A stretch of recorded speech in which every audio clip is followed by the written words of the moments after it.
But first, Arlene's in the Borders, investigating the modern technology helping farmers fight back against an age-old crime.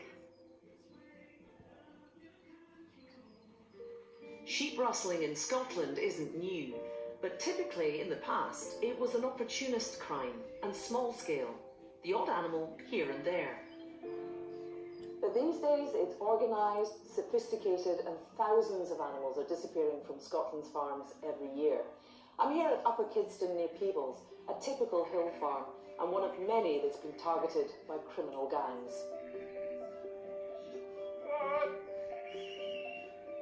Hugh Stewart has farmed here all his life, but in the last decade he's been the victim of a spate of thefts. It's taken its toll on him and his flock of blackface and Cheviot sheep. Well, it started about 8 years ago, and we lost quite a few then. In the last 3 years out of 4, we lost about 200 each year. Right, so how many in total have you lost over the years? Roughly about 1,300. Oof, that's a lot of sheep. So what does that equate to in terms of money? Oh, it's serious impact, because we've made losses every year for about the last 5 years. Thieves can operate easily across the often remote and isolated areas where sheep graze. One farmer in the north lost £60,000 worth of stock in a single raid. But the crime is about more than just money. Bloodlines that have taken years to establish can be destroyed overnight.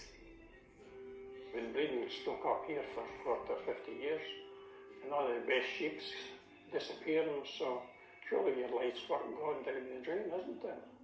With the amount of pressure that you've been under the last few years, have you considered just throwing in the towel? Oh, quite often now.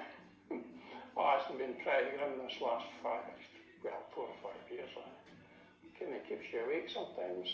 Well, just about every night, really. A lot of folk reckon that's what caused my stroke. The thefts might have cost Hugh his health, but there's no doubt that across the UK, livestock rustling hit the rural economy to the tune of £2.5 million last year. That's nearly 14% up since 2016. So now, thanks to new technology, farmers are fighting back to protect their stock.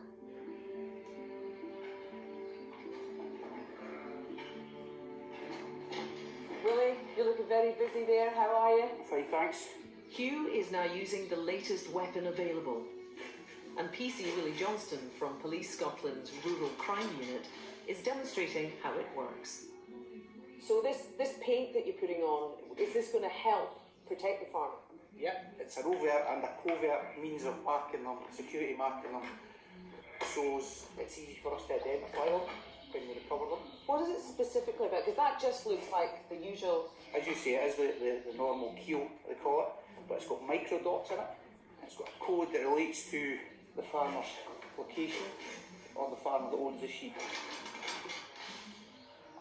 And there are other, less visible means of identifying stolen sheep. What happens when they steal them is they cut the ear tags out, replace them with their own, and it's impossible for us to trace its true origin. Or you can do this, you can use what we call an EID bolus. Put the bolus over the animal's throat that lies in its rumen. So it swallows it? Swallow it, yeah. You're always going to get hit on the real identity of it because it's lying inside the animal. Are the livestock being stolen to breed from, or are they being stolen for meat?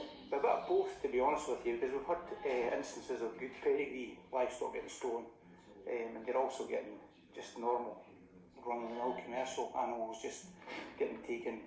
So there's no real reason to it. What you have to remember is they're getting these animals for nothing, so they're not really bothered what they do with them.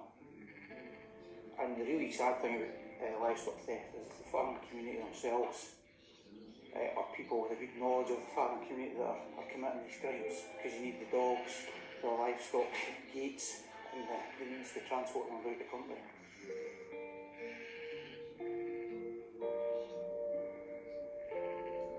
It's a sad sign of the times that farmers are having to go to these lengths to protect their livestock, which after all is their living, it's their life.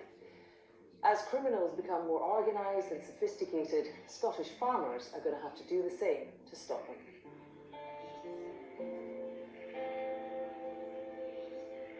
Now,